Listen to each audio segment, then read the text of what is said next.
Isa po sa mga inaasahang gagawin ng Pangulo sa Indonesia ang pagbisita sa Pinay na nasa death row na si Mary Jane Veloso. Para talakayin yan, makakapanayan po natin sa linya ng telepono ang abogado ni Veloso na si Attorney Hossa Dainla. Magandang umaga po sa inyo, Attorney. Magandang umaga, Cheryl. Opo. Ma'am, kamusta na po ang kalagayan ni Mary Jane? Sa maximum security pa rin po ba siya nakapiit? Yes, nasa death row pa rin siya hanggang sa ngayon. Kamusta po ang kanyang sitwasyon sa huli niyo pong pag-uusap? Based sa kanyang pinakahuling phone call sa kanyang pamilya, okay naman yung kanyang kalagayan. Yun nga yung nagpa-record siya ng message na naisa sana iparinig kay President Duterte. At palagi namin nakaabot ito sa Pangulo, kaya nga nag-decision siya na talakayin yung kaso ni Mary Jane with President Widodo. Opo, so may ginagawa na bang paghahanda po ang otoridad ng Indonesia para po nga sa pagbisita ng Pangulo kay Mary Jane sa preso? Palagi namin naayos na yon ng Indonesian authorities. Kasi mahigpit sila pagdating sa mga bisita sa mga death row convicts.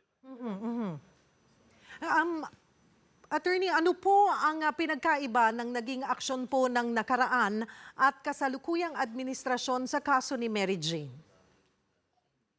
Okay. Sa ngayon, nakita namin na immediate yung response ng Pangulo sa kaso ni Mary Jane. Hindi kagaya noon na it took several years bago i-take up, i-discuss with counterpart head of state ni Pangulong Noynoy Aquino. At nakita rin na nagkaroon ng kapabayaan dun sa pagbibigay ng tulong legal kay Mary Jane. So far naman dito sa current administration, nakita natin yung efforts ng technical working group na binubuo ng iba't ibang officials from different agencies of the government para makipag-ayo sa Indonesia at pag-usapan kung paano makakapagbigay ng testimonya si Mary Jane dito sa kaso niya sa Pilipinas. Nakipag-ugnayan na rin po ba, Attorney, si Pangulong Duterte, o ang kampo po ni Pangulong Duterte sa pamilya po ni Mary Jane? Ay, hindi ako sigurado kung nakausap nila personally, pero mayroong efforts na mag-reach out yung pamilya. In fact, pumunta sila sa Malacanang, kamakailan. Tapos may mga nakausap sila na mga representatives ng Pangulo. Dala-dala nila yung audio recording at ipinarinig nito at nag-iwan din sila ng kopya para mapakinggan ng Pangulo. Ano po ang sabi ng pamilya after po noon pagpunta nila sa Malacanang? Pagkatapos noon, nagkaroon ng press conference si President Duterte kung saan niya nga ipinahayag yung kanyang plano na talakayin yung kaso ni Mary Jane sa kanyang pagbisita sa Indonesia.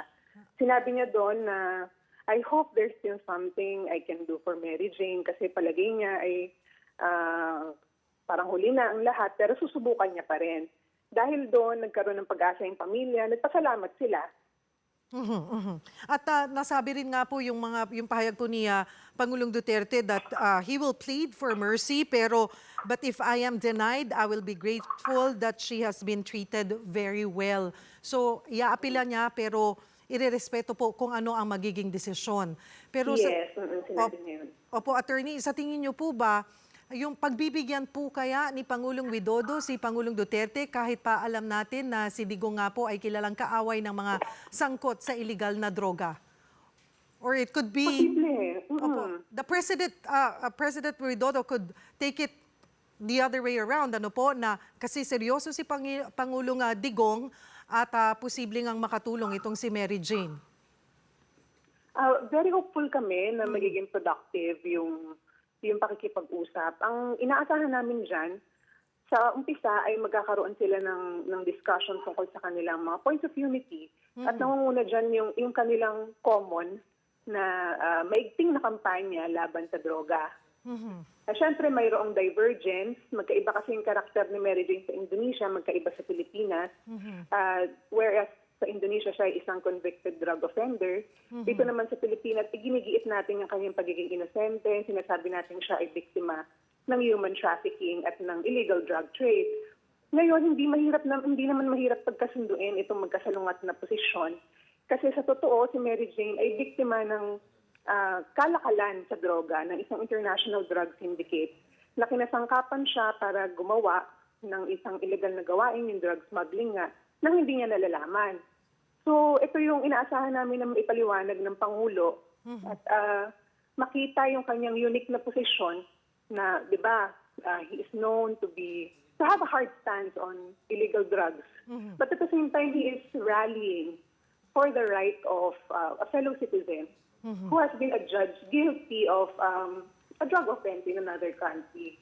So yun na nga, meron pa kang sinasabi na si Pangulo ay emerging influential leader daw. So I think he also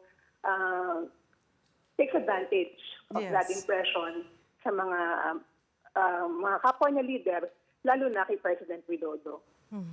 Well, let's all hope and pray para po sa magandang resulta po ng kanilang meeting. Marami pong salamat, Attorney Josa Dainla, ang abogado ni Mary Jane Veloso.